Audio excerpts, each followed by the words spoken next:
Hi friend, welcome to R academy. তো আজকের প্রশ্ন খুবই গুরুত্বপূর্ণ প্রশ্ন। যে প্রশ্নগুলো আছে প্রত্যেকটা প্রশ্ন কিন্তু খুব ইম্পর্টেন্ট প্রশ্ন আর প্রিভিয়াস ইয়ারের প্রশ্ন।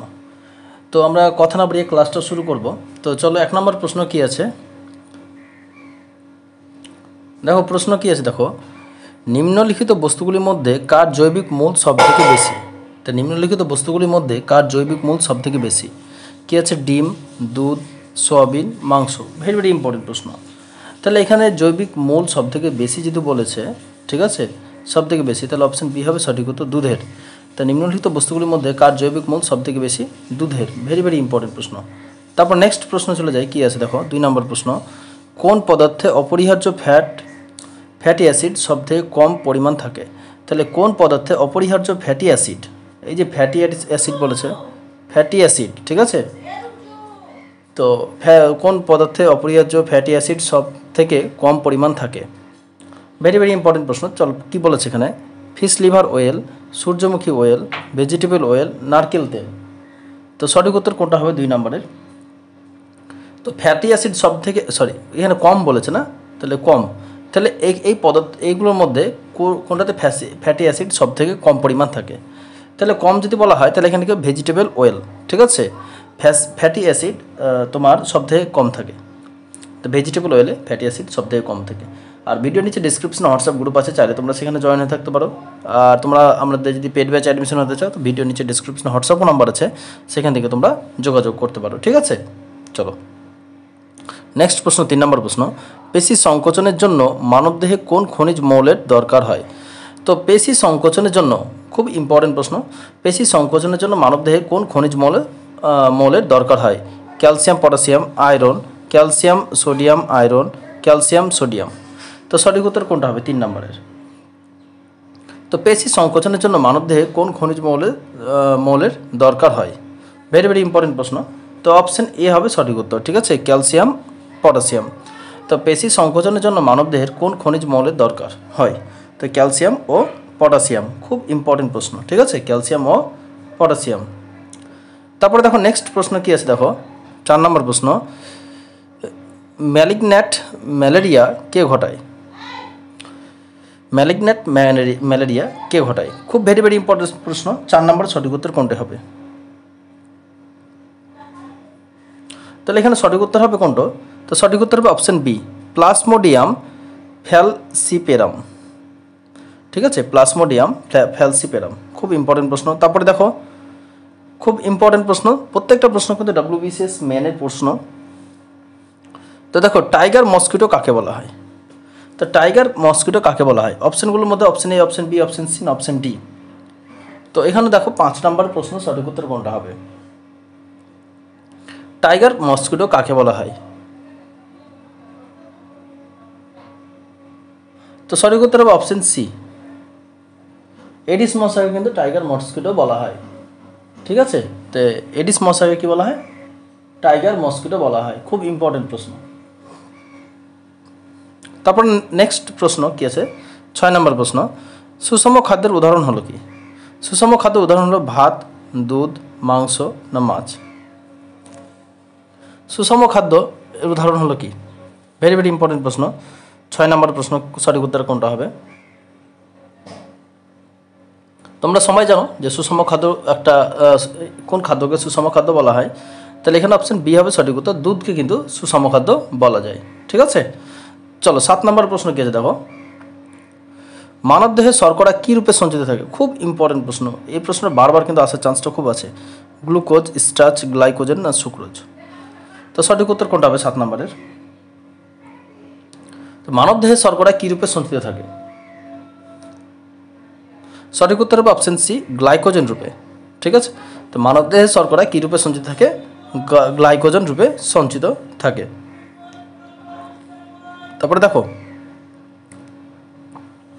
8 নম্বর প্রশ্ন, কুইনাইন পাওয়া যায় কোন গাছ থেকে? তোমরা সবাই জানো কুইনাইন পাওয়া যায়, এই প্রশ্নটা খুব আসে, ঠিক আছে।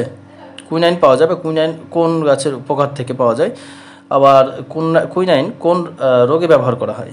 ঠিক আছে, ম্যালেরিয়া রোগে ব্যবহার করা হয়। তো সঠিক উত্তর কোনটা হবে এইটা?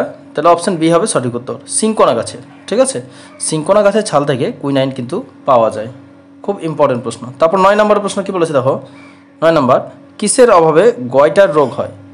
কিসের অভাবে গয়টার রোগ হয়? Vitamin A, vitamin D, iodine, কোনোটি নয়। তাহলে গয়টার রোগ হয় কিসের অভাবে? 9 নম্বরের সঠিক উত্তর কোনটা হবে? কিসের অভাবে গয়টার রোগ হয়? সঠিক উত্তর কোনটা হবে? অপশন সি, আয়োডিনের অভাবে। তাহলে কিসের অভাবে গয়টার রোগ হয়? কিসের অভাবে হয়? আয়োডিনের অভাবে কিন্তু গয়টার রোগ হয়। খুব ইম্পর্টেন্ট প্রশ্ন, কিসের অভাবে গয়টার রোগ হয়? আয়োডিনের অভাবে। তারপর নেক্সট চলে যাই 10 নম্বরের প্রশ্ন। কি বলেছে দেখো 10 নম্বরে, একজন পূর্ণবয়স্ক মানুষের হৃদস্পন্দনের হার কত হওয়া উচিত? মানুষের যে হার্ট থাকে, হৃদয় থাকে, সেটা তোমার মানুষের, পূর্ণবয়স্ক মানুষের বা সুস্থ মানুষের তোমার কতবার হওয়া উচিত? দেখো এখানে খুব ইম্পর্টেন্ট প্রশ্ন, 50 থেকে 60 না 70 থেকে 80 না 40 থেকে 50 না 90 থেকে 100। তো সঠিক উত্তর কোনটা হবে? তাহলে সঠিক উত্তর হবে অপশন বি, প্রথমে 70 থেকে 80 বার। তাহলে যে হৃদয় থাকে, যে রক্ত পাম্প করে, সেটা 70 মিনিটে 70 থেকে 80 বার কিন্তু হওয়া সম্ভব হয়। তাহলে জানতে হবে যে একটা সুস্থ ব্যক্তি, আর সুস্থ ব্যক্তির কিন্তু হয়ে থাকে এটা। তারপর নেক্সট 11 নম্বর প্রশ্নটা একটু ঝাপসা দেখা যাচ্ছে। কিসের কারণে হোয়াইট লাং ক্যান্সার রোগ হয়? ঠিক আছে, তো কিসের কারণে হোয়াইট লাং ক্যান্সার রোগ হয়? ভেরি ভেরি ইম্পর্টেন্ট প্রশ্ন। তাহলে কিসের কারণে? ভেরি ভেরি ইম্পর্টেন্ট প্রশ্ন। তাহলে কোনটা হবে? কাগজের জন্য। তো কাগজের জন্য হোয়াইট লাং ক্যান্সার রোগ হয়। খুব ইম্পর্টেন্ট প্রশ্ন। 11 নম্বর প্রশ্ন। তারপরে চলো 12 নম্বর প্রশ্ন কি বলেছে। 12 নম্বর প্রশ্ন, কার বিষক্রিয়ার ফলে ব্ল্যাকফুট হয়? এই প্রশ্নটা খুব ইম্পর্টেন্ট প্রশ্ন। ব্ল্যাকফুট খুব আসে প্রশ্ন। তো ব্ল্যাকফুট হয় কিসের অভাবে? প্রশ্নটা এভাবে দিতে পারে। তো 12 নম্বর সঠিক উত্তর কোনটা হবে? তো ব্ল্যাকফুট হয় কিসের অভাবে? সঠিক উত্তর কোনটা হবে? তো সঠিক উত্তর হবে এখানে অপশন সি হবে সঠিক উত্তর, আর্সেনিকের অভাবে। তো ব্ল্যাকফুট হয় কিসের অভাবে? আর্সেনিকের অভাবে। তারপর 13 নম্বর প্রশ্ন দেখো, 13 নম্বর, নিম্নলিখিত কোনটি মাইক্রোনিউট্রিয়েন্ট এর উদাহরণ নয়? তো এই প্রশ্নগুলো খুব ডিফিকাল্ট হয়ে যায়, যে প্রশ্নের অ্যান্সার দেওয়া কিন্তু ডিফিকাল্ট হয়ে যায় যে কোনটা হবে।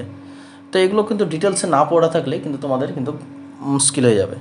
তাহলে এখানে কিসের উদাহরণ নয়? এগুলো কিন্তু মাইক্রোনিউট্রিয়েন্ট হতে পারে ম্যাগনেসিয়ামের কারণে, ক্যালসিয়ামের কারণে, পটাশিয়ামের কারণে, কিন্তু এখানে কিন্তু আয়রনের কারণে কিন্তু হয় না এটা ঠিক আছে।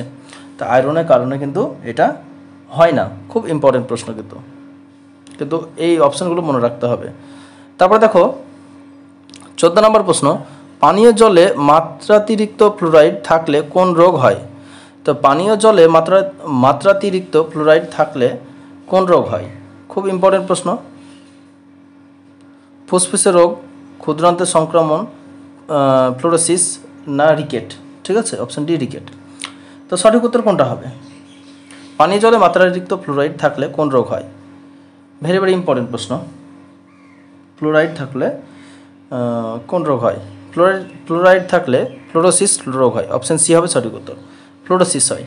তো আমাদের প্রশ্নগুলো কেমন লাগলো অবশ্যই তোমরা কমেন্ট সেকশনে লিখবে। তো আজকের ভিডিওটা এই পর্যন্ত। যদি ভালো লাগে অবশ্যই তো বন্ধুদের মধ্যে শেয়ার করে দিবে। আমরা নেক্সট ভিডিও কিন্তু আরও প্রশ্ন আছে, সেগুলো কিন্তু নেক্সট পরের ভিডিওতে নিয়ে আসবো।